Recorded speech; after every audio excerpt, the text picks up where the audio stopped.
नमस्कार दोस्तों, offline classes के बाद में आज अपन ऑनलाइन क्लासेस शुरू कर रहे हैं। और ऑनलाइन क्लासेस को लेकर जो विवेद सर है उनकी थोड़ी सी इंस्पिरेशन से ये चीज़ स्टार्ट की है। और इसमें एक अपना यूट्यूब चैनल अपन ने बनाया है और यूट्यूब चैनल का नाम है learn with Ajendra. Learn with Ajendra ये यूट्यूब चैनल है। और अब इस YouTube चैनल को बनाने का जो मोटो था वो ये था कि जो भी जीके से रिलेटेड जितना भी सब्जेक्ट है या जो भी कंटेंट है वो कंटेंट आपको फ्री ऑफ कॉस्ट डिलीवर किया जाए। अब उस चीज़ के लिए अपन ने क्या अप्रोच रहेगी कि साहब ये YouTube चैनल है, YouTube चैनल अपन ने बना दिया। अब इसमें कैसे अपन काम करेंगे, क्या क्या अपनी स्ट्रेटजी होगी, उसके बारे में अपन एक बार बात कर लेते हैं। देखो, इस चैनल में अपन सबसे पहले जो कवर करेंगे वो जीके से रिलेटेड जितना भी मटेरियल होगा या जितने भी सब्जेक्ट से रिलेटेड जो भी बातें होगी वो सारी बातें अपन यहाँ पर डिस्कस करेंगे। सब्जेक्ट कौन से जीके के? इकोनॉमी, पॉलिटी, हिस्ट्री, ज्योग्राफी, जो भी आपके कंपटीशन एग्जाम के लिए सब्जेक्ट आते हैं उन सभी सब्जेक्ट्स को अपन क्या करेंगे यहाँ पर 1 बाय 1 डिस्कस करेंगे। अब इस चीज़ के लिए अपन ने एक चीज़ एक प्लान बनाया है। वो प्लान ये है कि सबसे पहले अपन क्या करते हैं, एक सब्जेक्ट उठाएंगे। जैसे आज अपन शुरू कर रहे हैं किसको? इकोनॉमिक्स को शुरू कर रहे हैं। अब इस इकोनॉमिक्स को पढ़ने के लिए अपन ने कि कैसे किस हिसाब से अपना ये करिकुलम चलेगा, उसके लिए अपन ने 3 चीजें तय की है। पहला, एक तो इसके जो भी लेक्चर होंगे वो वीडियो होंगे, वो सारे वीडियोस आपको इस YouTube चैनल पे डाल दिए जाएंगे। वीडियोस के बाद में जो भी दूसरी चीज होगी, जैसे आज वीडियो आएगा आपके पास में तो ये वीडियो आ गया, इसमें आप वीडियो को देख लीजिए। उसके बाद में जो भी हमारा टेलीग्राम चैनल है उस टेलीग्राम चैनल पे इससे जो भी पढ़ाया गया कंटेंट है, इस कंटेंट से लगभग 8 से 10 क्वेश्चन हम डेली डाल देंगे। उससे क्या होगा कि आपकी जो भी तैयारी, जो भी आपने पढ़ा है, उस पढ़े हुई चीज को आप क्या कर पाओगे, जज कर पाओगे कि हाँ जो पढ़ा है वो कितना समझ में आया है और कैसे अपन आगे किस हिसाब से करनी है। उसके बाद में फिर अपना क्या आ जाएगा, सेकंड वीडियो आ जाएगा। और ये सीरीज जब तक 30 से 35 लेक्चर में अपनी इस इकोनॉमिक्स को पूरा कर लेंगे। जैसा भी अपना ऑफलाइन का शेड्यूल रहता था, बिल्कुल सेम शेड्यूल ये इसमें रहेगा। इसके बाद में टेलीग्राम आने के बाद में फिर सेकंड डे अपन क्या करेंगे, वापस एक वीडियो डाल देंगे, फिर उसके क्वेश्चंस आ जाएंगे। ये चलता रहेगा। 30-35 वीडियो होने के बाद में फिर अपना एक जो इकोनॉमिक्स से रिलेटेड एक चीज और होगी, वो होगी क्या, एक इसकी मैराथन क्लास रख लेंगे अपन, कि जिसमें जो भी अपन ने पढ़ा है उसे क्या कर लिया जाए, उसे वापस रिवाइज कर लिया जाए। और रिवाइज करने के बाद में एक साथ आप क्या कर सकते हो, जो भी एग्जाम आप दे रहे हो उसमें आपके एक साथ जो भी कंसेप्ट है उनका ब्रशअप हो जाएगा और वो चीज़ें करवा दी जाएगी। इसके अलावा अगर टाइम मिलता है या फिर चीज़ें फेवर में रहती है तो अपन एक चीज़ और कर लेंगे। वो क्या कि प्रीवियस ईयर्स के जो भी क्वेश्चन है PYQ, वो सारे PYQ प्रीवियस ईयर क्वेश्चंस वो अपन इकोनॉमिक्स के वो डिस्कस कर लेंगे। और उसके बाद में लगभग आपको शायद इस सब्जेक्ट के लिए कहीं और जाने की जरूरत नहीं होगी। तो ये अपना एक इसमें प्रोसीजर रहेगा और ये चीज़ अपनी क्या करेंगे, इसको बाय हार्ट फॉलो करेंगे। अब अपन देख लेते हैं कि साहब ये इकोनॉमिक्स है, ठीक है, इकोनॉमिक्स की क्लासेज होगी। इकोनॉमिक्स की क्लासेज होने के बाद में ये MCQ आ जाएंगे। फिर इसके बाद में अपन लास्ट में जब ये पूरा होगा, ये सीरीज पूरी होगी, उसके बाद में इसके मैराथन और PYQ कर लेंगे। फिर एक कोई दूसरा जो भी अपने ऑफलाइन में पॉलिटी उठाते हैं तो फिर पॉलिटी सब्जेक्ट को उठा लेंगे।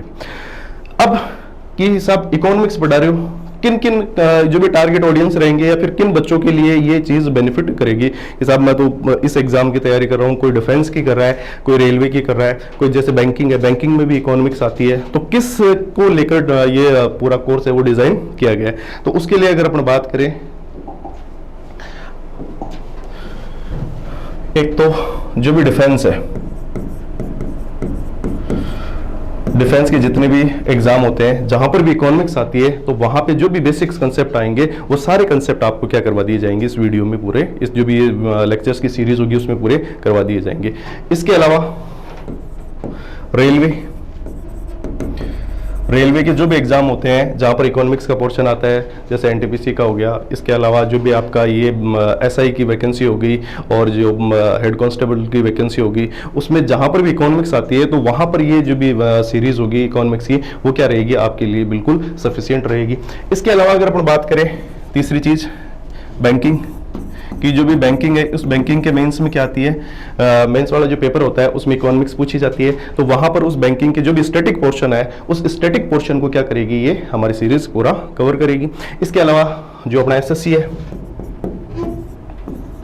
उस एसएससी में चाहे आप सीजीएल ले लो, चाहे एमटीएस ले लो, ये सीएचएसएल ले लो, या फिर जीडी वाले एग्जाम हो गए, या फिर जितने भी एग्जाम है जहां पर इकोनॉमिक्स का अगर कोई भी स्कोप बचता है वहां पर उन सभी एग्जाम्स को क्या करेगी, ये कवर करेगी। इसके अलावा अगर आप कोई भी स्टेट के एग्जाम की तैयारी कर रहे हो, जैसे आप तैयारी करो मान लीजिए टीचर्स वाले एग्जाम हो गए, पटवारी की हो गई, या फिर और जैसे स्टेट पीसीएस आरएस के जो भी प्री से रिलेटेड जो भी चीजें होगी वो आपको लगभग इस सीरीज के माध्यम से क्या हो जाएगी, करवा दी जाएगी। ये अपन ने देखा कि साहब इन एग्जाम्स के लिए अपनी ये सीरीज क्या होगी, बेनिफिशियल रहेगी, और इसमें वही कंटेंट करवाया जाएगा जो आपको ऑफलाइन क्लासेस में मेरे द्वारा करवाया जाता था। तो उसमें कंटेंट से रिलेटेड ऐसा नहीं है कि अगर फ्री में मिल रही है तो कंटेंट के साथ में कोई भी कॉम्प्रोमाइज किया जाएगा। जो भी कंटेंट आपको ऑफलाइन में दिया जाता था उसी एनर्जी और उसी चीज के साथ में आपको क्या है यहाँ पर प्रोवाइड कर दिया जाएगा। ये तो अपन ने देखा कि साहब इन एग्जाम्स के लिए हमारे लिए क्या होगा, ये बेनिफिट मिलेगा। इनके लिए आप क्या कर सकते हो, इन क्लासेस को देख सकते हो। एमसीक्यू के लिए जो भी ये टेलीग्राम चैनल है उसको आप क्या कर सकते हो, ज्वाइन कर सकते हो। इससे आगे बात करें, अब सब्जेक्ट पे आते हैं अपन कि साहब ठीक है आपने यूट्यूब चैनल बनाया, उस पर ये आज वीडियोज है वो डाल दिए जाएंगे, उसके बाद में एमसीक्यू आ जाएंगे नेक्स्ट डे, और उसके बाद में फिर नेक्स्ट वीडियो आ जाएगा। उसके बाद में फिर ये सीरीज 30 से 35 दिन में ये सीरीज पूरी ओवर हो जाएगी, मैराथन क्लास आ जाएगी, पीवाईक्यू आ जाएंगे। उसके बाद में दूसरा सब्जेक्ट उठा लोगे और फिर आप आगे जो भी सब्जेक्ट है वो अपन आगे इसमें करते रहेंगे। इसके बाद में फिर अपन बात करें कि साहब अब आज अपन कौन सा सब्जेक्ट शुरू कर रहे हैं। तो जैसे ऑफलाइन में अपन करते थे, आज अपन जो सब्जेक्ट शुरू करेंगे वो कौन सा है, अर्थशास्त्र। अर्थशास्त्र, इस अर्थशास्त्र के सब्जेक्ट को आज अपन स्टार्ट करते हैं, और ये इस सीरीज का पहला वीडियो रहेगा। वीडियो की लेंथ अपन 40 से 50 मिनट के बीच की रखेंगे, ताकि जो भी चीज़ें हैं एक थोड़ा सा सिंपल मैनर में चीज़ें समझ पाए, और जो भी हमारी लैंग्वेज होगी कंसेप्ट से रिलेटेड वो बिल्कुल सिंपल रहेगी, ताकि जो भी आसान भाषा में मतलब जो चीज़ें होनी चाहिए उनको आप क्या कर पाओ, समझ पाओ।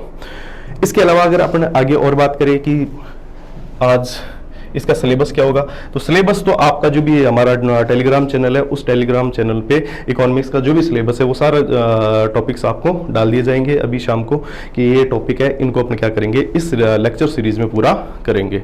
अब अपन शुरू कर देते हैं क्या, ये जो भी अपना आज जिसके लिए अपन ये वीडियो रिकॉर्ड कर रहे हैं वो चीज़ शुरू कर देते हैं। और आज अपन शुरू करते हैं कौन सा सब्जेक्ट, अर्थशास्त्र। अर्थशास्त्र को पढ़ने से पहले अपन स्टार्ट करते हैं थोड़ी सी चीज़ें जानने के लिए, अर्थव्यवस्था को जानने के लिए जो भी छोटी छोटी बातें हैं उनको अपन एक बार डिस्कस कर लेते हैं। सबसे पहले अपन ने कई बार सुना है अर्थव्यवस्था, इसको मैं थोड़ा सा बड़ा कर लेता हूं।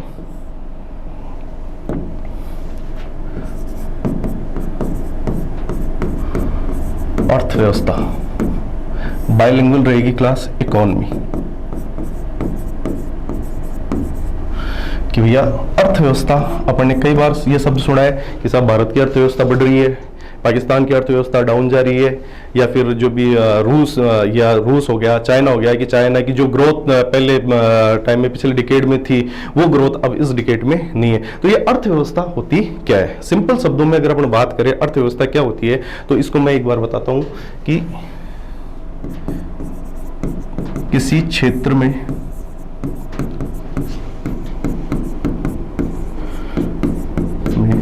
होने वाली आर्थिक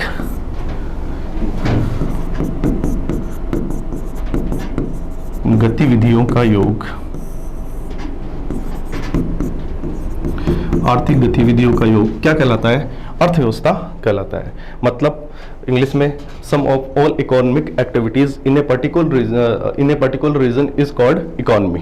अब ये तो अपन ने देख ली सिंपल सी डेफिनेशन कि साहब किसी क्षेत्र में होने वाली आर्थिक गतिविधियों का योग क्या कहलाती है, अर्थव्यवस्था कहलाती है।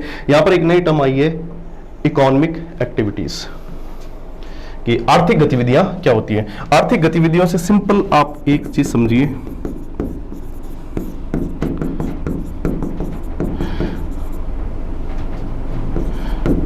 आर्थिक गतिविधियों से यूं समझ लीजिए कि वो सभी एक्टिविटीज, वो सभी गतिविधियां जहां पर पैसे का लेन देन होता है ना, वो सारी गतिविधियां कैसी गतिविधियां हैं? आर्थिक गतिविधियां। अब बात आती है ऐसी कौन सी एक्टिविटीज होती है, जैसे आप बाजार में गए और आपने क्या खरीदा, मार्केट में जाके एक पेन खरीद लिया। पेन खरीद लिया तो पेन के बदले में आपने क्या किया, कोई ना कोई अमाउंट पे किया। इसके अलावा आपने बाजार से मोबाइल खरीदा तो उसके बदले में क्या किया, आपने कोई ना कोई अमाउंट पे किया। आपकी खुद की शॉप है, आपने क्या बेच दिया, आपकी कैमरे की शॉप है, आपने कैमरे बेच दिए, मेमोरी कार्ड बेच दिए। तो इन सभी के बेचने में आप किस चीज को कंसिडर कर रहे हो, एक पैसे के लेन देन को कंसिडर कर रहे हो। तो वो सभी गतिविधियां जहां पर क्या होता है, पैसे का लेन देन होता है, धन का लेन देन होता है, उससे उन सभी गतिविधियों को क्या कहा जाता है, पैसा या फिर धन का लेन देन, धन का लेन देन शामिल हो। वो सभी एक्टिविटीज क्या कहलाती है कि all money involve activities are called economic activities. वो सभी एक्टिविटीज जहां पर पैसे का लेन देन होता है उन्हें क्या कहा जाता है, इकोनॉमिक एक्टिविटीज कहा जाता है। चाहे आप किसी भी वस्तु को खरीद रहे हो या फिर किसको बेच रहे हो, वस्तु या सेवा को, या तो क्रय कर रहे हो या फिर आप क्या कर रहे हो, इनका विक्रय कर रहे हो। और क्रय और विक्रय किस में किया जाता है, वो किया जाएगा पैसे में किया जाएगा। अब यहाँ पर दो चीजें आई, एक तो आई क्या, गुड्स, और एक की आई सर्विसेज। गुड्स क्या होते हैं, सिंपल लैंग्वेज में अगर बात की जाए तो वो सभी वस्तुएं, वो सभी चीजें जो आपको आंखों से दिखाई देती है, जो टेंजिबल इन नेचर होती है। जैसे ये पानी की बोतल है तो ये क्या है, एक वस्तु है। इसके अलावा ये पेन है तो ये क्या है, एक वस्तु है, गुड्स है। ये बोर्ड है, ये क्या है, गुड्स है। इसके अलावा दूसरी चीज क्या है, सर्विसेज। सर्विसेज क्या होती है, जो इनटेंजिबल इन नेचर होती है, या फिर जिनको अपन क्या कर सकते हैं, किसी छू नहीं सकते, केवल महसूस कर सकते हैं, वो क्या होती है, सर्विसेज होती है। एग्जांपल क्या है सर्विसेज के, एग्जांपल है जैसे अगर बात की जाए बैंकिंग, आप बैंक में गए, खाता खुलवाया आपने, या फिर जो भी बैंकिंग से रिलेटेड एक्टिविटीज आप कर रहे हो तो वो किस में आएगी, सर्विसेज में आएगी। इंश्योरेंस, बैंकिंग हो गया, इंश्योरेंस हो गया, ट्रांसपोर्टेशन हो गया, ट्रेडिंग हो गई, ये सारी चीजें किसका पार्ट मानी जाती है, सर्विसेज का एग्जांपल होती है। आप इसमें एक चीज ध्यान रखें, इस इकोनॉमी में दो ही चीजें आएगी, या तो क्या होती है, गुड्स होती है, या फिर क्या होती है, सर्विसेज होती है। ठीक है,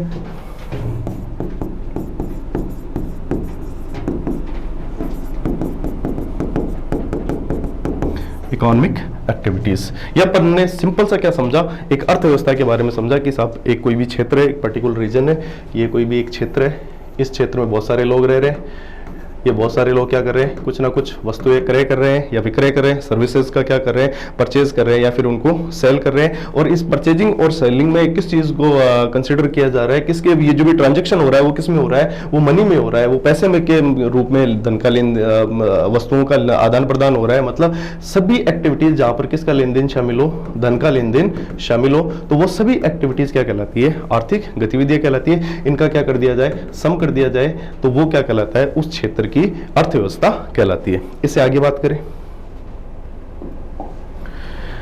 अब बात करते हैं अर्थव्यवस्था के प्रकार। अर्थव्यवस्था के प्रकार, टाइप्स ऑफ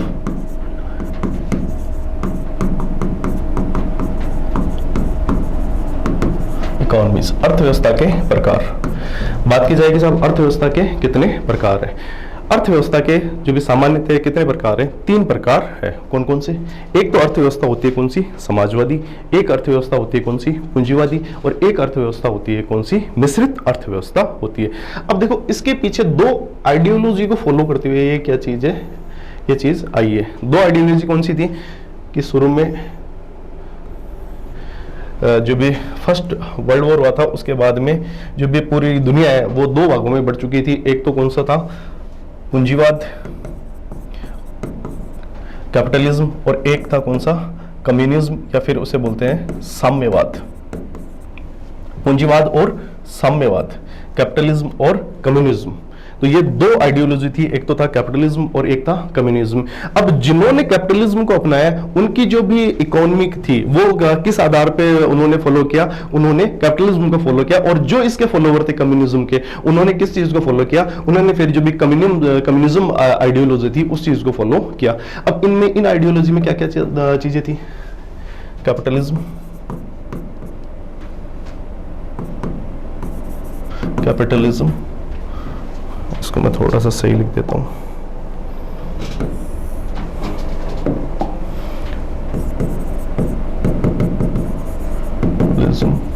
और ये है कम्युनिज्म। हमेशा पूंजीवाद था, उस पूंजीवाद में बात की जाती थी किसकी? अधिकारों की, कि साहब मेरे क्या है? अधिकार है। जबकि साम्यवाद में बात की जाती थी किसकी? कर्तव्यों की, ड्यूटीज की। यहां पे बात की जाती थी राइट्स की, और यहां पे बात की जाती थी किसकी? ड्यूटीज की, कर्तव्यों की। क्या आपने कोई भी काम किया, आपने कोई भी संपत्ति अर्जित की, जैसे आपने कोई भी, आपकी शॉप है, उससे आपने क्या किया? कोई काम किया, उससे आपने कोई संपत्ति अर्जित की। अब उस संपत्ति पर क्या है? आपका अधिकार है। इसके अलावा जो भी ड्यूटीज थी, ड्यूटीज में क्या होती है कि जो भी गवर्नमेंट होती है वो क्या करती है? सर्टेन रूल्स और गाइडलाइन जारी कर देती है, और उन रूल्स और गाइडलाइंस को क्या करना होता है? फॉलो करना होता है। और आपके राइट्स बाद में है, ड्यूटीज पहले आ जाती है। ड्यूटीज पहले आ जाती है, वो किस में आता है? वो कम्युनिज्म में आता है। और जो राइट्स पहले आ जाता है वो किस में आ जाता है? ये कैपिटलिज्म में आ जाता है। इसके बाद में जो अगला पॉइंट है, ये बात करते हैं किसकी?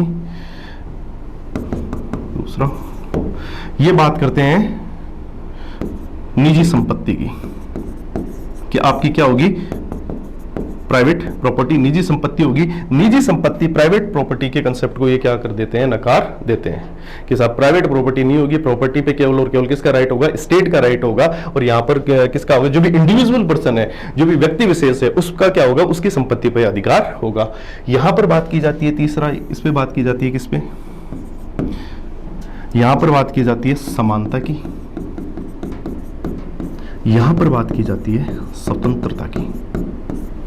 कि जो भी पूंजीवाद है, पूंजीवाद किस पे बल देता है? वो फ्रीडम पे बल देता है। और यहाँ ये किस पे बल देता है? ये इक्वलिटी पे बल देता है। मतलब यहाँ पर नागरिकों के पास में क्या है? नागरिक स्वतंत्र है, उनके पास में ऑप्शंस है। और यहाँ पर क्या है? इक्वलिटी है, कि साहब आपके सभी, आपने अगर कोई भी संपत्ति अर्जित की है तो गवर्नमेंट क्या करेगी? उस संपत्ति को आपसे ले सकती है, और वो क्या कर सकती है? उन लोगों में बांट सकती है। तो यहाँ पर बात करते हैं किसकी? समानता की। और यहाँ पर बात करते हैं किसकी? स्वतंत्रता की। ये कुछ बेसिक सी इनके आइडियोलॉजी में कुछ बातें थी। चौथा, अगर आप देखना चाहो तो चौथी चीज इस आइडियोलॉजी में ये थी कि इसको मानने वाला, कैपिटलिज्म है, कैपिटलिज्म को मानने वाले जो भी इसका नेता था, या फिर जो भी इसका हेड था, जिसने इस आइडियोलॉजी को लीड किया, वो कौन था?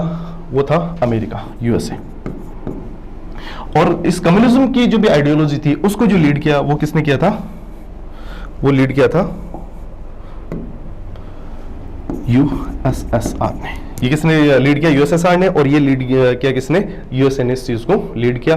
और इसके जो भी थिंकर थे इस कैपिटलिज्म के, वो कौन थे? जो भी बड़े थिंकर थे वो थे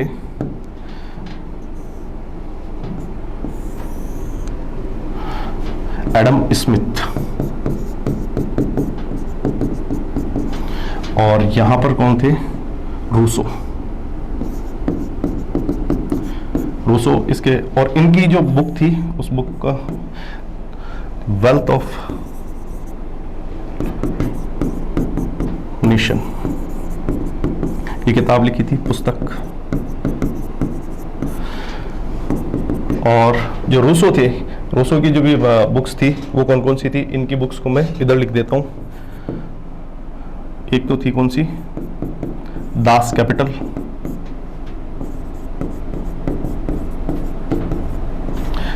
और दूसरी थी कम्युनिस्ट मैनिफेस्टो। अगर कभी पूछ लिया जाए सिंपल की जो भी रूसो थे उनकी जो भी किताबें थी वो कौन कौन सी थी? एक तो दास कैपिटल थी, और दूसरी कौन सी थी? कम्युनिस्ट मैनिफेस्टो थी। एडम स्मिथ की जो भी बुक थी वो कौन सी थी? वो थी वेल्थ ऑफ नेशन। ये अपन ने थोड़ा सा इन आइडियोलॉजी के बारे में जाना है। अब इन्हीं आइडियोलॉजी को फॉलो करते हैं, जिन कंट्रियों ने कैपिटलिज्म को फॉलो किया तो उनकी इकोनॉमी किस टाइप की होगी? उनकी कैपिटलिज्म टाइप की इकोनॉमी होगी। और जिन कंट्रीज में कम्युनिज्म को फॉलो किया तो उनकी जो भी इकोनॉमी थी वो किस टाइप की इकोनॉमी होगी? वो कम्युनिज्म टाइप की इकोनॉमी होगी। तो अपन ये देखा, यहाँ पर बात करते हैं राइट्स की, ड्यूटीज की। प्राइवेट प्रॉपर्टी को ये एक्सेप्ट करते हैं और ये एक्सेप्ट नहीं करते। ये किसकी बात करते हैं? स्वतंत्रता की बात करते हैं। और ये किसकी बात करते हैं? समानता की बात करते हैं। इसके बाद में बात की जाए, इनका जो भी हेड या लीडर, जो इसको लीड, इस विचारधारा को लीड करने वाला कंट्री था वो कौन था? यूएसए था। और यहाँ पर कौन था? यूएसएसआर था। इसके अलावा एडम स्मिथ इसके एक बड़े थिंकर थे और उनकी बुक कौन सी थी, वेल्थ ऑफ नेशन। और रूसो कम्युनिज्म के थिंकर थे और उनकी बुक कौन सी थी, दास कैपिटल और कम्युनिस्ट मैनिफेस्टो, ये दो। इसके अलावा कुछ और भी डिफरेंस इनमें है, तो वो आप सिंपली यूं सुन लीजिए। जैसे जो कैपिटलिज्म है वो किसको मानता है, वो धर्म को स्वतंत्र अधिकार के रूप में मानता है, मतलब कि इंडिविजुअल पर्सन का फेथ है कि वो किसी धर्म को माने या फिर नहीं माने। जबकि जो साम्यवाद है, साम्यवाद क्या करता है, साम्यवाद ये कहता है कि साहब धर्म जैसी कोई चीज नहीं होती, और धर्म क्या है, एक अफीम के समान है जो लोगों को पिला दी गई है और लोग क्या करते हैं, इस धर्म को फॉलो करते हैं। तो यहां पर ये धर्म को मानता है और ये धर्म को नहीं मानता है। बाकी आप जो भी ये मोटी मोटी चीजें थी ये आप क्या रखें, इसमें थोड़ा सा ध्यान रखें। अब अपन के लिए जो भी इकोनॉमी के टाइप्स है उनको पढ़ना थोड़ा सा क्या हो जाएगा, आसान हो जाएगा कि कैपिटलिस्ट इकोनॉमी क्या होती है, कम्युनिस्ट इकोनॉमी क्या होती है और मिक्स इकोनॉमी क्या होती है। तो नेक्स्ट स्लाइड पे अपन देख लेते हैं इसको।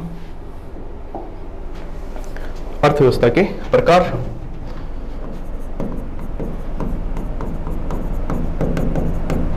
अर्थव्यवस्था के प्रकार,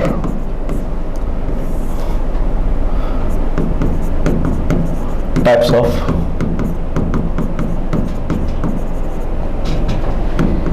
ऑफ इकोनॉमीज। पहला है कौन सा, पूंजीवादी अर्थव्यवस्था।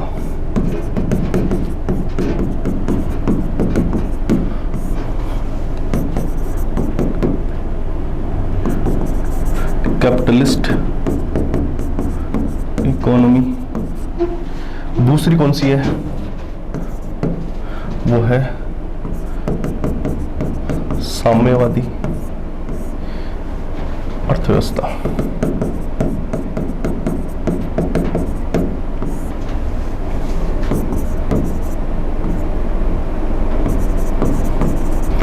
कम्युनिस्ट इकोनॉमी, कैपिटलिस्ट इकोनॉमी और कम्युनिस्ट इकोनॉमी। तो तीसरा टाइप अपन आगे देख लेंगे, एक बार इनको थोड़ा सा अपन देख लेते हैं। देखो इनके और दूसरे भी नाम है, जैसे अगर कहीं पर पूंजीवादी अर्थव्यवस्था आ जाए या फिर आपको आ जाए शब्द बाजार अर्थव्यवस्था, तो बाजार अर्थव्यवस्था या मार्केट इकोनॉमी भी किसे कहा जाता है, मार्केट इकोनॉमी। मार्केट इकोनॉमी भी किसको कहा जाता है, पूंजीवादी अर्थव्यवस्था का ही दूसरा नाम है। और यहाँ पर साम्यवादी अर्थव्यवस्था का जो दूसरा नाम है वो कौन सा है, एक आप इसे बोल सकते हो स्टेट इकोनॉमी या फिर राज्य अर्थव्यवस्था। स्टेट इकोनॉमी का दूसरा नाम है क्या है, साम्यवाद अर्थव्यवस्था। कई बार इसे समाजवादी अर्थव्यवस्था के नाम से भी जाना जाता है, समाजवादी अर्थव्यवस्था। Socialist economy, socialist economy, state economy और कम्युनिस्ट इकोनॉमी। इधर आप लिख सकते हो कैपिटलिस्ट इकोनॉमी और मार्केट इकोनॉमी, ये इनके अलग अलग नाम है। अब अपन देख लेते हैं कि साहब जो भी ये कैपिटलिस्ट इकोनॉमी है, इस कैपिटलिस्ट इकोनॉमी में क्या क्या चीजें होती है। सबसे पहले बात की जाए कि कोई भी अर्थव्यवस्था है, अब इस अर्थव्यवस्था में क्या होंगे, बहुत सारे संसाधन होंगे, बहुत सारे रिसोर्स होंगे।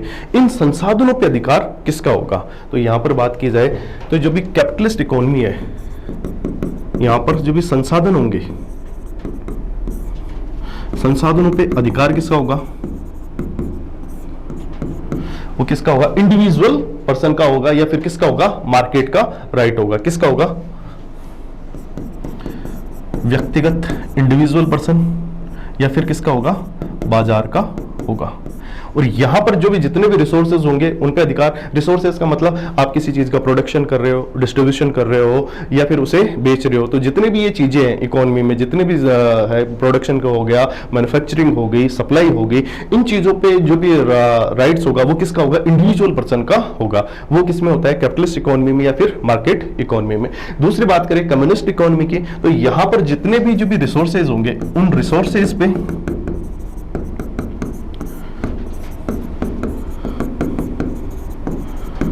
संसाधनों पे अधिकार, रिसोर्सेज पे जो भी अधिकार होगा वो किसका होगा, राज्य का होगा। मतलब स्टेट कंट्रोल करेगा किस चीज को, इन जितने भी जो भी रिसोर्सेज है इन सभी रिसोर्सेज को कौन कंट्रोल करेगा, स्टेट कंट्रोल करेगा। इसके बाद में अगली चीज देखिए अपन, मान लीजिए कोई भी अर्थव्यवस्था है, इस अर्थव्यवस्था में मैंने अभी आपको बताया या तो क्या होगी, गुड्स होंगी या फिर क्या होगी, सर्विसेज होगी, या तो गुड्स होंगी या फिर सर्विसेज होगी, वस्तु होगी या फिर सेवाएं होगी। अब इन वस्तु और सेवाओं का क्या किया जाएगा, उत्पादन किया जाएगा, प्रोडक्शन किया जाएगा, वितरण डिस्ट्रीब्यूशन किया जाएगा और मूल्य निर्धारण किया जाएगा कि कोई भी गुड्स एंड सर्विसेज होगी उसका प्रोडक्शन, डिस्ट्रीब्यूशन और उसके बाद में जो भी प्राइस है ये डिसाइड किसके द्वारा किया जाएगा, मार्केट के द्वारा किया जाएगा कि किसी वस्तु का मूल्य 100 रुपए है। अब ये 100 रुपए किसने डिसाइड किया, मार्केट ने डिसाइड किया। कि भाई मार्केट कैसे डिसाइड करता है, मार्केट का एक कंसेप्ट है, मार्केट का एक कंसेप्ट है, कौन सा है, डिमांड और सप्लाई का कंसेप्ट, कि लॉ ऑफ डिमांड और लॉ ऑफ सप्लाई के अकॉर्डिंग क्या करता है, वो किसी भी वस्तु के प्रोडक्शन, डिस्ट्रीब्यूशन और प्राइस को क्या करता है, अफेक्ट करता है। ये अपना आगे की नेक्स्ट क्लास में देखेंगे कि लॉ ऑफ डिमांड क्या होता है और लॉ ऑफ सप्लाई क्या होती है। अभी आप केवल इतना ध्यान रखें कि गुड्स एंड सर्विसेज के प्रोडक्शन, डिस्ट्रीब्यूशन और जो भी प्राइस है इनको डिसाइड करने वाली जो पावर होती है किसमें, कैपिटलिस्ट इकोनॉमी में, वो पावर कौन सी होती है, बाजार, मार्केट। बाजार, मार्केट या फिर जो भी इंडिविजुअल चीजें होती है वो क्या करती है, इसको कंट्रोल करती है। वैसे दूसरी तरफ अगर अपन इस तरफ बात करें, इसमें इंग्लिश में आप लिख लेना प्रोडक्शन, डिस्ट्रीब्यूशन और price of the goods and services are decided by the market. किसके द्वारा निर्धारित किया जाता है, बाजार के द्वारा निर्धारित किया जाता है। दूसरी बात करें इस तरफ अपन कि साहब यहाँ पर किसके द्वारा ये प्रोडक्शन, डिस्ट्रीब्यूशन और प्राइस डिसाइड किया जाएगा, भाई इसको फॉलो करने वाले कुछ कंट्री है, इसको फॉलो करने वाले कुछ कंट्री है, तो रिसोर्सेज तो यहाँ पर भी होंगे या नहीं होंगे, और यहाँ पर भी क्या होगा, मैन्युफैक्चरिंग होगी, डिस्ट्रीब्यूशन होगा और उसका प्राइस डिसाइड किया जाएगा। तो यहाँ पर इस चीज को कौन कंट्रोल करता है, तो इस चीज में यहाँ पर जो भी गुड्स एंड सर्विसेज होगी, वस्तु और सेवाएं होगी, उत्पादन, वितरण और जो भी मूल्य होगा वो किसके द्वारा डिसाइड किया जाएगा, राज्य, स्टेट के द्वारा। वहां पर law of demand and law of supply decide कर रही थी कि इतना प्रोडक्शन करना है, इस हिसाब से डिस्ट्रीब्यूशन करना है और इतना प्राइस रखना है। यहां पर law of demand and supply काम नहीं करती है, यहां पर स्टेट बताता है, यहां पर राज्य बोलता है कि आपको क्या करना है, यहां पर आपको 10 प्रोडक्ट है वो उनका ही प्रोडक्शन करना है। अब 10 में से स्टेट बोल देगा कि आपके पास में 3 रिजर्व में रहने चाहिए और 7 का ही क्या होना चाहिए, डिस्ट्रीब्यूशन होना चाहिए, और स्टेट आपको बताएगा कि इसका प्राइस कितना रखना है, इसका 10 रुपए रखना है या फिर 5 रुपए रखना है। मतलब मोटी मोटी बात की जाए यहाँ पर, तो मोटी मोटी बात की जाए तो सिंपल सा मीन है, यहां पर पूरा का पूरा कंट्रोल होता है मार्केट के पास में, यहां पर कंट्रोल होता है किसके पास में, स्टेट के पास में कंट्रोल होता है। इसके बाद में अगर अपन आगे देखें इसको, या फिर नेक्स्ट स्लाइड ले लेता हूं मैं, तीसरे पॉइंट की बात करें, यहां पर था पूंजीवादी, बस छोटा लिख देता हूं, पूंजीवादी जो अपन ने पिछले, और यहां पर था कौन सा, साम्यवादी,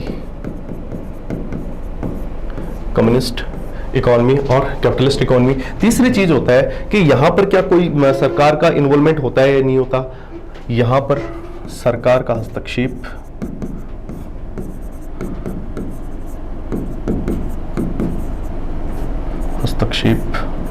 नहीं होता है। इसको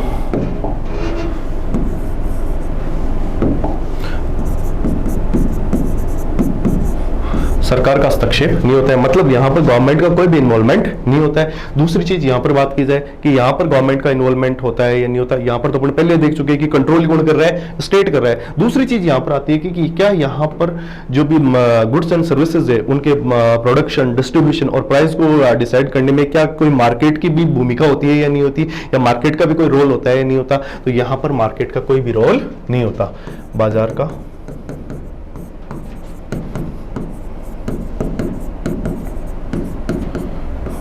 हस्तक्षेप यहाँ पर नहीं होता, यहाँ पे गवर्नमेंट का कोई भी रोल नहीं होता, यहाँ पर किसका रोल नहीं होता, मार्केट का रोल नहीं होता। इसके बाद में जो भी चौथा पॉइंट इसमें आता है वो अपन देख सकते हैं कि साहब ऐसे कौन से कंट्रीज है जो कम्युनिज्म को फॉलो करते हैं या फिर जो भी कैपिटलिज्म है इसको फॉलो करते हैं। तो अभी अपन ने जस्ट बात की थी कि जो भी आइडियोलॉजी है, इस आइडियोलॉजी कैपिटलिज्म का जो भी नेता था वो कौन था, यूएसए बोल सकते हैं आप। यूएसए के जितने भी अलायंस हो गए, जितने भी वेस्टर्न यूरोपियन कंट्रीज हो गए, जैसे जो भी पश्चिमी यूरोपीय देश है, जैसे फ्रांस हो गया, यूके हो गया, इटली हो गया, ये जितने भी ये जो देश थे वो सारे के सारे देश किस चीज को मानते हैं, इसी आइडियोलॉजी कैपिटलिज्म को फॉलो करते हैं। तो यूएसए हो गया और लिखना चाहो तो आप लिख सकते हो फ्रांस, इटली। वैसे ये एग्जाम में पूछने की ये पॉसिबिलिटी नहीं है कि कंट्रीज के नाम क्या है, बाकी आप सिंपली ये ध्यान रखिए यूएसए और उसके अलायंस। इस तरफ दूसरी तरफ अभी वर्तमान में बात की जाए तो कौन है, वेनेजुएला,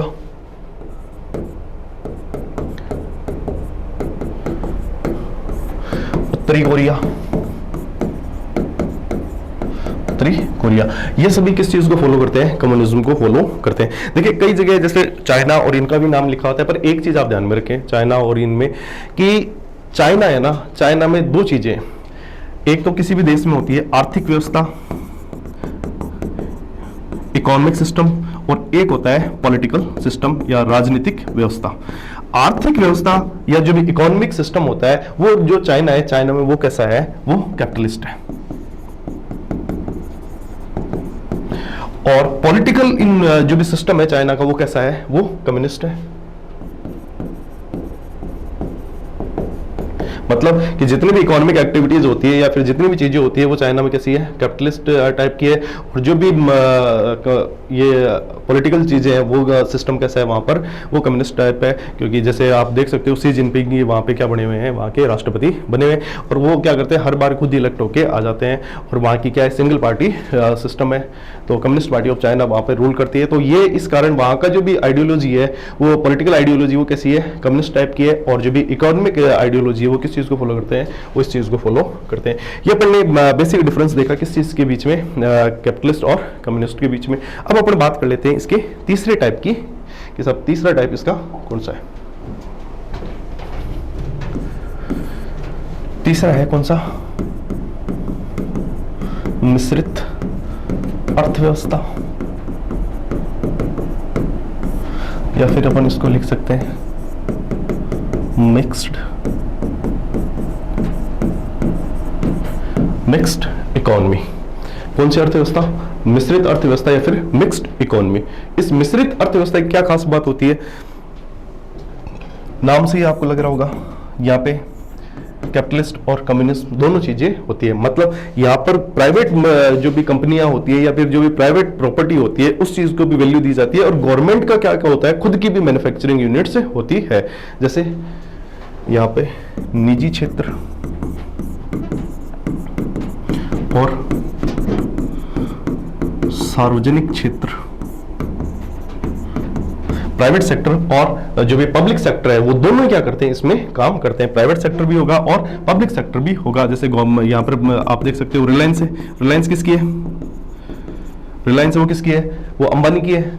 और इसके अलावा अगर बात करें जो भी पब्लिक सेक्टर में ओएनजीसी होगी, इंडियन ऑयल होगी, एचपीसीएल होगी, वो किसकी है, वो गवर्नमेंट की कंपनीज है। तो यहाँ पर प्राइवेट और जो भी पब्लिक है वो दोनों सेक्टर क्या करते हैं, मार्केट में काम करते हैं। ये अपन ने देखा। बात करें इसके एग्जाम्पल की, किसका एग्जाम्पल कौन सा है, भारत।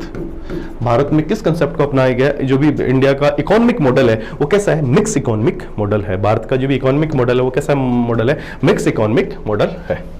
तो ये सवाल कभी पूछ लीजिए। अब यहां से अपन बात कर लेते हैं कि सवाल क्या क्या या क्वेश्चन कैसे बन सकते हैं।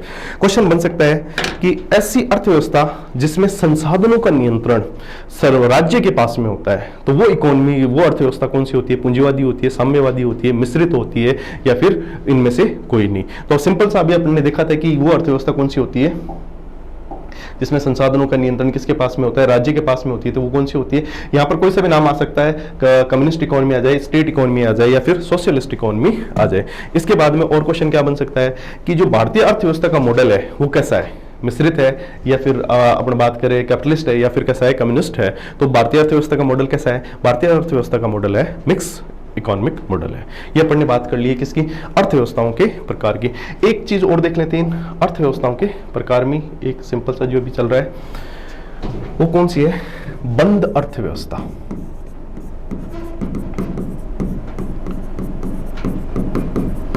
बंद अर्थव्यवस्था, क्लोज्ड इकोनॉमी, बंद अर्थव्यवस्था और या फिर क्लोज्ड इकोनॉमी। अब क्लोज्ड इकोनॉमी क्या होती है, अब देखिए आप दो चीजें होती है इंटरनेशनल मार्केट में, आयात और निर्यात। आयात का मतलब कि ये आपका कंट्री है, आप क्या कर रहे हो, ये भारत है, आपके यहाँ पे कुछ चीजें ऐसी है जो सरप्लस नहीं होती, और उसमें उस हिसाब से आप क्या करते हो, बाहर से वो चीजें मंगाते हो। जैसे आपने क्या है, अपने यहाँ पर जो भी फ्यूल एनर्जी है वो क्या है, कम है, तो अपन क्या करते हैं, ऑयल एंड जो भी ऑयल या फिर नेचुरल गैस है, ये क्या करते हैं, अपन बाहर से परचेज करते हैं, और उनको कहाँ पे कंज्यूम किया जाता है, भारत में कंज्यूम किया जाता है। तो भारत के द्वारा क्या किया जा रहा है, कुछ वस्तुओं को विदेश से मंगाया जा रहा है, तो भारत क्या कर रहा है, उस वस्तुओं का आयात कर रहा है। अब अपने यहां पर ही क्या होता है, कुछ वस्तुएं जो है वो क्या होती है, सरप्लस प्रोडक्शन होता है, जैसे गेहूं हो गया, चावल हो गया, ये अपने क्या होता है, सरप्लस इनका प्रोडक्शन होता है, तो अपन इनको क्या कर देते हैं, जो भी बाहर के देश उनको बेच देते हैं। जैसे इजिप्ट में अपन ने क्या किया था, गेहूं बेचा था, तो इनका अपन क्या कर देते हैं, निर्यात कर देते हैं। मतलब भारत अगर कोई बाहर से किसी देश से अगर क्या मंगा रहा है, कोई भी वस्तु या सर्विस ले रहा है, तो वो इंडिया क्या कर रहा है, इंपोर्ट कर रहा है। और अगर भारत अपने यहाँ से कोई भी वस्तु या फिर सेवा को क्या कर रहा है, किसी दूसरे देश के पास में भेज रहा है, तो वो क्या होता है, एक्सपोर्ट होती है। तो बात की जाए कि क्लोज्ड इकोनॉमी फिर क्या होती है, ऐसी अर्थव्यवस्था जो क्या करती है, ना तो वो आयात करे कि बाहर से ना तो कोई वस्तु मंगाए वो इंपोर्ट करे, ना ही अपने यहां से कोई भी वस्तु को क्या करे, वो निर्यात करे। वो इकोनॉमी का मॉडल कैसा मॉडल कहलाता है, वो क्लोज्ड इकोनॉमी कहलाती है। सिंपल कभी ये पूछा जा सकता है कि साहब ऐसी अर्थव्यवस्था जो ना तो आयात करती है, ना ही क्या करती है, निर्यात करती है, ना तो इंपोर्ट करती है, ना ही क्या करती है, एक्सपोर्ट करती है, वो जो भी इकोनॉमी का मॉडल है वो कौन सा है, क्लोज्ड इकोनॉमी मॉडल है। यस और नो, ये अपन ने देखा किसके प्रकार, अर्थव्यवस्थाओं के प्रकार अपन ने देख ली। अब इससे अपन आगे चलते हैं और एक अगली चीज देखते हैं। अब तक अपन ने पढ़ा क्या, अर्थव्यवस्था, अर्थव्यवस्थाओं के प्रकार और उससे रिलेटेड जो भी आइडियोलॉजी है वो। इसके बाद में अपन अगला देखते हैं, अर्थव्यवस्था के क्षेत्र। अर्थव्यवस्था के क्षेत्र,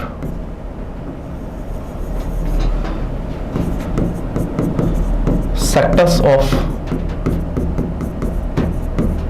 इकोनॉमी, सेक्टर्स ऑफ इकोनॉमी, अर्थव्यवस्था के क्षेत्र। अब अर्थव्यवस्था के क्षेत्र की बात की जाए तो अर्थव्यवस्था के जो भी भारत है, भारत में अर्थव्यवस्था के कितने क्षेत्र हैं, वो 3 क्षेत्र हैं। और वैश्विक स्तर पे बात की जाए तो अर्थव्यवस्था के कितने क्षेत्र है, वो 5 क्षेत्र है। तो अपने एक बार पहले देख लेते हैं भारत के हिसाब से। तो भारत में अर्थव्यवस्था के कितने क्षेत्र हैं, अपन बात करें किसकी, इंडिया की, कि sector of the economy Bharat में वो कौन कौन से हैं, 3 है। अब इस चीज को आप थोड़ा सा यूं समझने के लिए अगर मैं सिंपलीफाई करना चाहूं तो ये एक आप अपने दिमाग में एक चीज बना सकते हैं। जैसे अपन ने अर्थव्यवस्था देखी थी, अर्थव्यवस्था में बहुत सारी चीजों का प्रोडक्शन और क्या हो रहा है, उनकी परचेजिंग और सेलिंग हो रही है। जैसे आपने क्या, आपकी बिस्किट की फैक्ट्री है तो आपने क्या बना दिए, बिस्किट बना दिए। आपकी कार बनाने की फैक्ट्री है तो आपने क्या बनाई, कार मैन्युफैक्चरिंग की और उनको बेच दिया। इसके अलावा आपने फिर क्या बना दिया, आपने, आपके पास पैसा था, आपने इन्वेस्ट किया और क्या खोल दिया, बैंक खोल दिया, और बैंकिंग सर्विसेज आप क्या करने लगे, प्रोवाइड करवाने लगे। आपके पास खेत था, आप खेत में आपने क्या चालू कर दिया, फसल बोना चालू कर दिया, और उस फसल को आप क्या करने लगे, मार्केट में बेचने लग गए। कुछ जो भी आदिवासी है उनको क्या दिए गए, वनों में कुछ अधिकार दिए गए, उन अधिकारों के तहत वो क्या कर सकते हैं, जो भी वनों का जो भी प्रोडक्शन है उसको क्या कर सकते हैं, बेच सकते हैं। तो मतलब यहाँ पर एक इकोनॉमी में बहुत सारे गुड्स होते हैं, बहुत सारे क्या होते हैं, सर्विसेज होती है। अब इनको क्या कर दिया जाता है, इनकी प्रकृति के अनुसार अलग अलग टाइप्स में बांट दिया जाता है। जैसे आप कुछ जो भी गुड्स होंगे उनको एक सेक्टर में रख दिया जाएगा, कुछ गुड्स होंगे उनको दूसरे सेक्टर में रख दिया जाएगा, और बाकी के जो भी गुड्स होंगे उनको क्या कर दिया जाएगा, गुड्स और सर्विसेज होंगे उनको क्या कर दिया जाएगा, अलग सेक्टर में रख दिया जाएगा।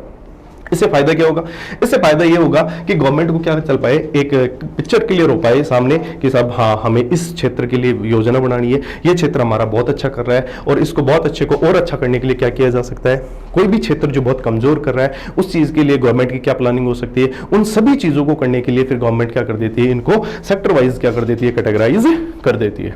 अभी अपन बात करें कि जो भी अर्थव्यवस्था के क्षेत्र है वो कितने क्षेत्र में बांटा है, भारत के हिसाब से 3 क्षेत्र में बांटा हुआ है। कौन कौन सा, प्राथमिक अर्थव्यवस्था, प्राथमिक अर्थव्यवस्था क्षेत्र में हो गया प्राथमिक क्षेत्र, द्वितीयक क्षेत्र और तृतीयक क्षेत्र। अपन इसको लिख लेते हैं एक बार।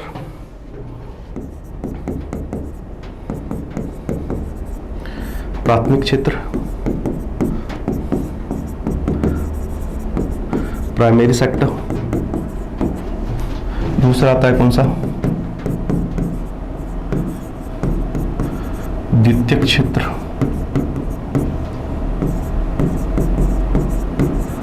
सेकेंडरी सेक्टर, और तीसरा आता है कौन सा,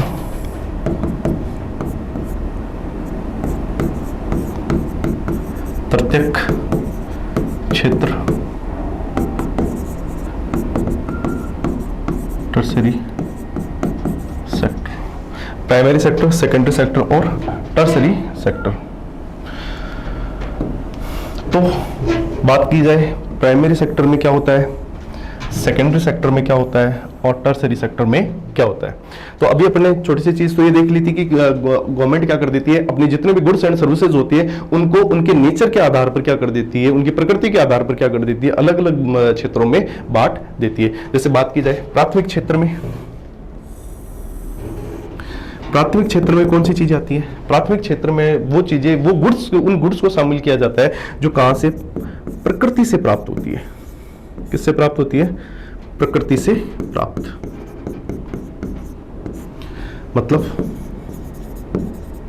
नेचर रिलेटेड गुड्स। जितनी भी वस्तुएं हमें किससे प्राप्त होती है, प्रकृति से प्राप्त होती है, उन सभी वस्तुओं को किसमें शामिल किया जाता है, प्राथमिक क्षेत्र में शामिल किया जाता है। जैसे प्रकृति से कौन कौन सी वस्तुएं प्राप्त होती है, मैं कहूं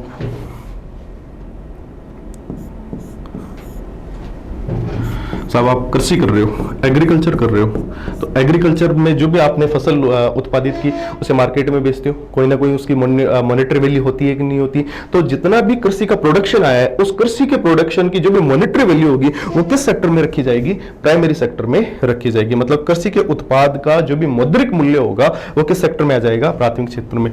इसके अलावा और कौन से क्षेत्र है, कृषि के अलावा आप देखते हैं अपने यहाँ पे क्या किया जाता है, किसानों द्वारा कृषि की जाती है, पशुपालन, पशुओं से क्या मिलता है, दूध मिलता है, दूध को मार्केट में बेचा जाता है। तो ये पशुपालन है वो भी किस सेक्टर का पार्ट है, इस secondary sector, sorry primary sector का पार्ट है। इसके अलावा मत्स्य पालन, फिशरीज, ये मत्स्य पालन भी किस सेक्टर का पार्ट है, ये भी प्राइमरी सेक्टर का पार्ट है। इसके अलावा बात की जाए वानिकी, लॉगिंग, कि वनों से जो भी उत्पाद हमें प्राप्त हो रहे हैं उन वनों से प्राप्त उत्पादों को किस सेक्टर में रखा जाएगा, प्राइमरी सेक्टर में रखा जाएगा। इसके अलावा और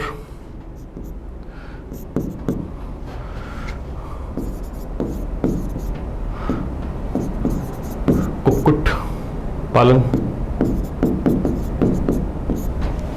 जो भी कुक्कुट पालन है, जो भी मुर्गी पालन है, उस मुर्गी पालन को भी किसमें रखा गया है, इस प्राथमिक क्षेत्र में रखा गया है। सिंपली आप यूं ध्यान रखिए कि प्रकृति से प्राप्त जितनी भी चीजें होती हैं उन सभी चीजों को किस सेक्टर में रखा जाए, प्राथमिक क्षेत्र में रखा जाता है। इसके अलावा आप एक चीज और ले सकते हो, क्या, खनन, माइनिंग।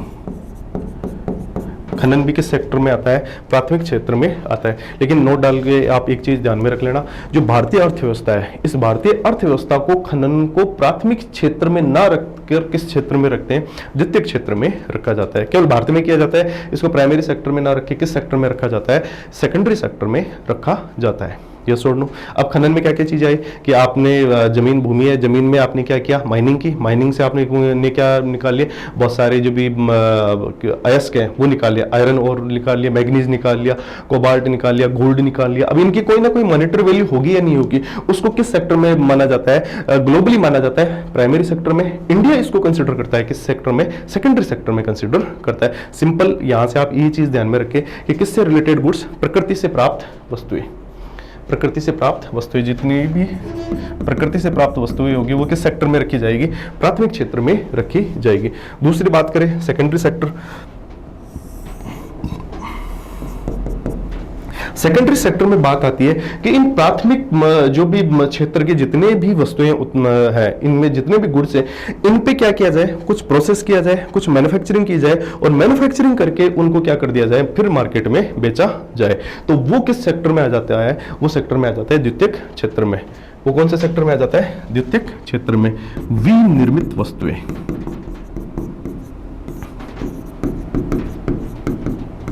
जो भी मैन्युफैक्चरिंग गुड्स होती है, जैसे आपने लोहा निकाला, लोहे से आपने क्या बनाए, आपने बना दी कार, बना दी। अब कार को आप क्या कर रहे हो, मार्केट में बेच रहे हो। अब मोबाइल बना दिया आपने, मोबाइल बनाया, मोबाइल को आप मार्केट में बेच रहे हो। तो मैन्युफैक्चरिंग हुई या नहीं हुई, कि मतलब वो सभी प्रोडक्ट जो किसके थ्रू निकले हो, एक मैन्युफैक्चरिंग प्रोसेस के थ्रू निकले हो, वो सारे के सारे प्रोडक्ट किस सेक्टर में माने जाएंगे, वो सेकेंडरी सेक्टर में माने जाएंगे।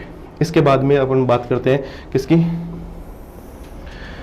तृतीयक क्षेत्र की या फिर टर्सरी सेक्टर की, कि टर्सरी सेक्टर या फिर तृतीयक क्षेत्र क्या होता है। तो यहां पर प्रकृति से प्राप्त नेचर रिलेटेड गुड्स, यहां पर मैन्युफैक्चरिंग गुड्स, मैन्युफैक्चर्ड गुड्स। अब यहां पर क्या आ जाती है, अभी अपन ने इकोनॉमी में देखा था या तो वस्तुएं होंगी या फिर क्या होगी, सेवाएं होगी। वस्तुएं यहां पे आगे, अब यहां पर क्या आ जाती है, सर्विसेज। तो जितनी भी अर्थव्यवस्था में सर्विसेज होती है, उन सर्विसेज की जो भी मॉनेटरी वैल्यू होती है वो किस में कंसिडर की जाती है, वो तृतीयक क्षेत्र में कंसिडर की जाती है। तो यहां पर क्या आती है, सेवाएं, सभी सेवाएं कौन कौन सी हो सकती है, सेवाएं हो सकती है बीमा, इंश्योरेंस हो गया, बैंकिंग, इसके अलावा अगली चीज आ गई कौन सी, व्यापार,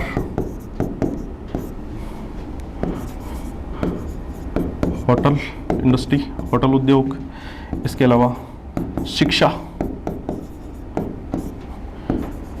चिकित्सा, परिवहन,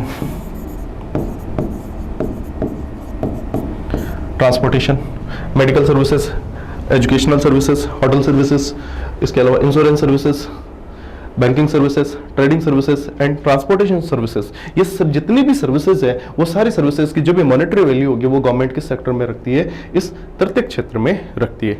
एक है प्राइमरी सेक्टर, यहाँ पर इसको दूसरे नाम से भी जाना जाता है, और वो दूसरा नाम कौन सा है, यह है कृषि क्षेत्र, एग्रीकल्चर सेक्टर।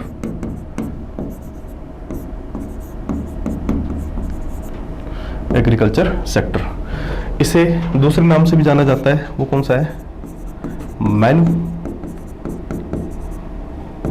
मैन्युफैक्चरिंग सेक्टर, और इसे किस नाम से भी जाना जाता है, सर्विस सेक्टर।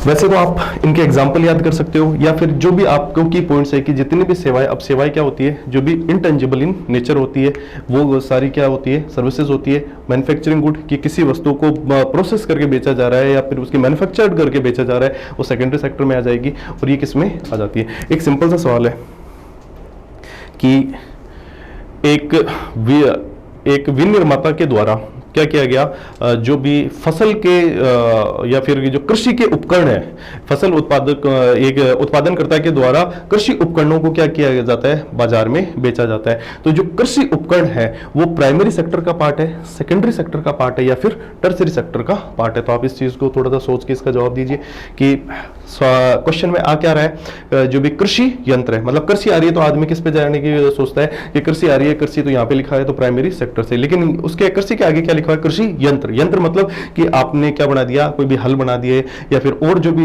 इसके आते हैं ट्रैक्टर बना दिया, जो जितनी भी चीजें आती है वो आती है, तो वो किसके थ्रू बन के आती है, वो मैन्युफैक्चरिंग के थ्रू बन के आती है। तो वो किस सेक्टर में जाता है, फिर सेकेंडरी सेक्टर में जाता है। तो इसका सही जवाब क्या होगा, मैन्युफैक्चरिंग सेक्टर इसका सही जवाब होगा। ये अपन ने देखा किसको, अर्थव्यवस्था को, एक भारत के ब्रॉड व्यू में। इसके अलावा भी अगर आप सिंपल एक लिखना चाहो तो एक चीज ये लिख लेना कि जो वैश्विक आधार है उसमें किस प्रकार से वर्गीकरण किया गया है।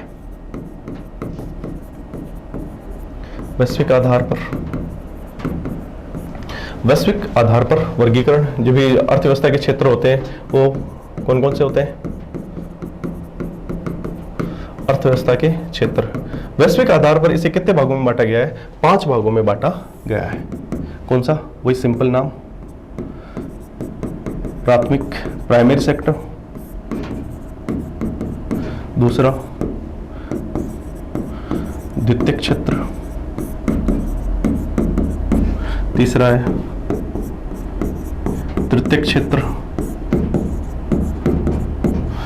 और चौथा है चतुर्थ क्षेत्र, अगला है कौन सा, पंचम क्षेत्र। इंडिया के इंडियन इकोनॉमी ने अपने जो भी सेक्टर्स है उसे कितने टाइप में बांटा है, 3 टाइप में। जो भी ग्लोबल इकोनॉमीज है वो अपने जो भी सेक्टर्स है वो कितने सेक्टर्स में बांटती है, 5 में बांटती है। चीजें सिंपल वही है कि यहाँ पे प्राइमरी सेक्टर में कौन सी चीज आती है, जो भी प्रकृति से प्राप्त होती है, नेचर रिलेटेड गुड्स होती है। यहाँ पर द्वितीयक क्षेत्र में कौन सी चीजें आती हैं, जो भी विनिर्मित या फिर मैन्युफैक्चर्ड गुड्स होते हैं। तृतीयक क्षेत्र में कौन सी आती है, जो भी सेवाएं आती हैं वो आती हैं। लेकिन इसको क्या कर दिया गया, इस तृतीयक क्षेत्र को भी, जो भी टर्सरी सेक्टर है, इस टर्सरी सेक्टर को भी और आगे क्लासिफाई कर दिया गया है और उसी बेसिस पे इसमें क्या किया गया है, एक तो चतुर्थ क्षेत्र बनाया गया है और एक कौन सा क्षेत्र बनाया गया है, पंचम क्षेत्र बनाया गया है, क्वाटरनरी और क्वाइनरी सेक्टर। इसे बोलते हैं क्वाटरनरी और इसे बोलते हैं क्वाइनरी सेक्टर। अब इसमें चतुर्थ सेक्टर में कौन सी चीज आती है, इसमें आता है कौन सा, रिसर्च एंड डेवलपमेंट, अनुसंधान एवं विकास संबंधी सेवाएं, अनुसंधान एवं विकास संबंधी सेवाएं, research and development related services comes under, जो भी क्वाटरनरी सेक्टर है उसमें आती है। इसके बाद में आता है कौन सा, क्वाइनरी सेक्टर। क्वाइनरी सेक्टर में कौन सी सर्विसेज आती है, क्वाइनरी सेक्टर में जो भी सर्विसेज आती है वो आती है कौन सी, डिसीजन मेकिंग सर्विसेज, निर्णय निर्माण संबंधी सेवाएं, वो किस में आती है, इस पंचम क्षेत्र में, क्वाइनरी सेक्टर में आती है। तो ये अपने समझ में आ गया कि ग्लोबल जो भी एरा है उसमें जो भी सेक्टर ऑफ द इकोनॉमी है वो कौन कौन से हैं, primary, secondary, tertiary, quaternary and quinary. फिर अब एक चीज अपने यहाँ पर आती है कि फिर भारत में भी भाई रिसर्च एंड डेवलपमेंट का तो काम होता ही है, भारत में भी रिसर्च एंड डेवलपमेंट का तो काम होता ही है। तो क्या भारत इस रिसर्च एंड डेवलपमेंट और जो भी डिसीजन मेकिंग सर्विसेज है उनको किस में रखता है, भारत इन सर्विसेज को भी किस सेक्टर में रखता है, इस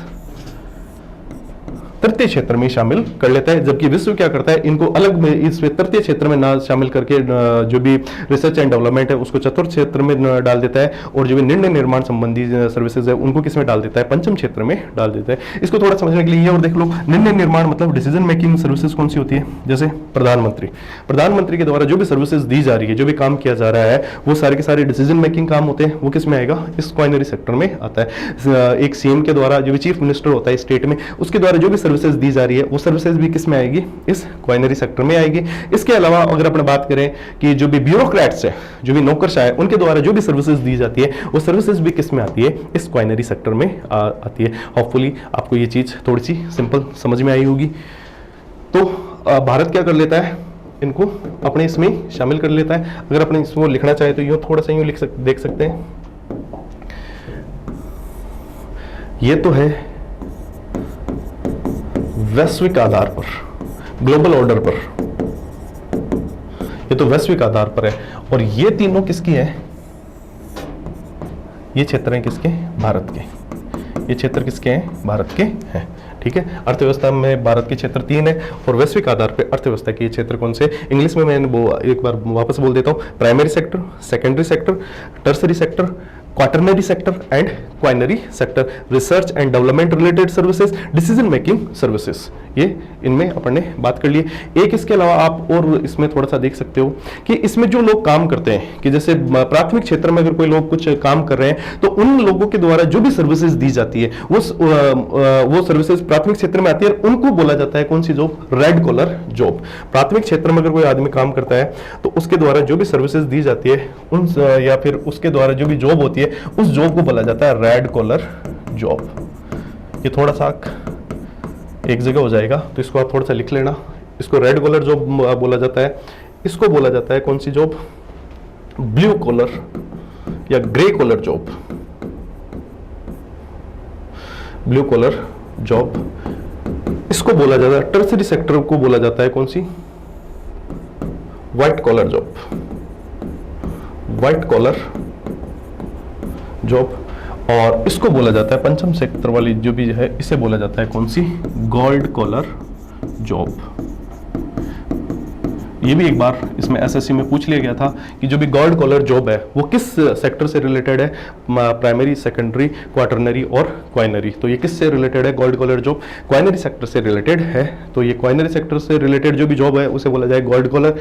इसके अलावा व्हाइट कॉलर कौन सी होती है, ये तृतीय क्षेत्र वाली, और ब्लू कॉलर कौन सी होती है, द्वितीय क्षेत्र वाली, और रेड कॉलर कौन सी होती है, ये प्राथमिक क्षेत्र वाली ये होती है। ये अपन ने देखा क्या, अर्थव्यवस्थाओं के बारे में, अर्थव्यवस्थाओं के इस प्रकार के या क्षेत्र हो गए, प्रकार हो गए, और ग्लोबल ऑर्डर पे और इंडिया के लेवल पे एक 5 मिनट में अपन की जो भी आज पढ़ा है इस पहले चैप्टर में, कल इस चैप्टर में 2 टॉपिक और बचे हैं। एक तो अर्थव्यवस्थाओं का मापन बचा है और एक बचा है एलपीजी रिफॉर्म। उसको पूरा करके फिर अपन नेक्स्ट जो भी क्लास होगी वो जो भी अर्थशास्त्र उस सब्जेक्ट की जो भी बेसिक स्टैटिक बातें हैं उनके बारे में अपन पढ़ेंगे। तो 5 मिनट एक बार क्या कर लेते हैं, जो भी पूरा अपन ने पढ़ा है उसको समराइज कर लेते हैं और एक बार उसे याद कर लेते हैं। सबसे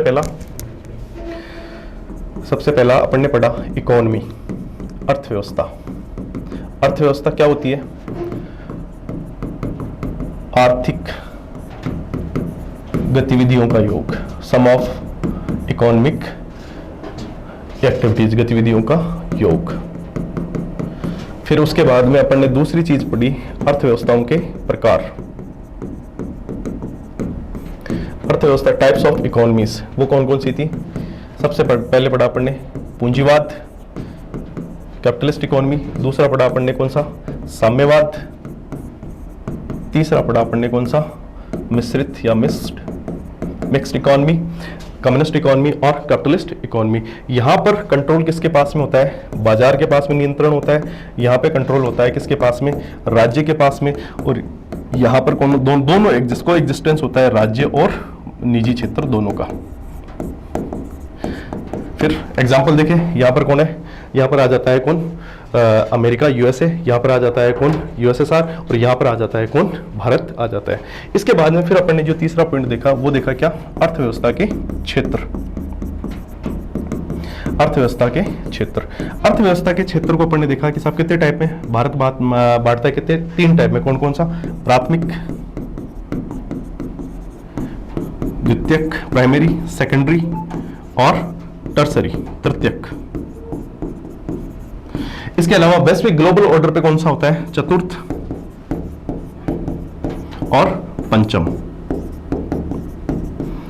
ठीक है, ये भारत के और ये अपन ने देखे किसके? वैश्विक आधार पे। छोटी सी सिंपल सी बात, यहां पर किससे रिलेटेड चीजें आती है? प्रकृति से रिलेटेड। यहां पर आ जाती है कौन सी चीजें? विनिर्माण या फिर मैन्युफैक्चरिंग गुड्स। यहां पर आ जाती है कौन सी चीजें? जितनी भी सर्विसेज होती है वो, सेवाएं। इसमें फिर अपन ने देखा था क्या? इसमें आ जाता है जो भी अनुसंधान, रिसर्च एंड डेवलपमेंट, अनुसंधान आ जाता है। और इसमें आ जाता है कौन सा? निर्णय निर्माण। निर्णय निर्माण, ये चीज आ जाती है किसमें? इसमें काम करने वाला जो भी आदमी होता है उसे रेड कलर जॉब बोला जाता है। इसमें काम करने वाले आदमी को बोला जाता है ब्लू कलर जॉब या फिर ग्रे कलर जॉब। इसमें आदमी जो काम करता है उसे बोला जाता है व्हाइट कलर जॉब। और जो भी पंचम क्षेत्र या क्वाइनरी सेक्टर में जो आदमी काम करता है उसे बोला जाता है गोल्ड कलर जॉब। ये आज अपन ने पढ़ा है। इसका ये 5 मिनट में एक क्विक रिवीजन था। इसके अलावा जो भी अपनी कल की क्लास होगी उस कल के क्लास में अपन देखेंगे किसके बारे में? एक तो कि इंडिया में प्राइमरी सेक्टर से कंट्रीब्यूशन कितना है, सेकेंडरी सेक्टर से कंट्रीब्यूशन कितना है और टर्सरी सेक्टर से कंट्रीब्यूशन कितना है। उसके बाद में फिर नेक्स्ट अपन जो भी चैप्टर होगा वो होगा कौन सा? कि अर्थव्यवस्थाओं का मापन कैसे किया जाता है, कि साहब ये दुनिया की सबसे बड़ी अर्थव्यवस्था है वो कैसे है, ये सब कमजोर है वो कैसे, भारत का स्थान कौन सा है, परचेजिंग पावर पैरिटी के बेसिस पे और जीडीपी नॉमिनल के बेसिस पे। तो ये आज अपना पूरा रहा। इसके लिए जो भी पीडीएफ है वो आपको चैनल में डाल दी जाएगी और जो भी आगे की डिटेल्स है वो आपको वहाँ पे बता दी जाएगी। Thank you very much.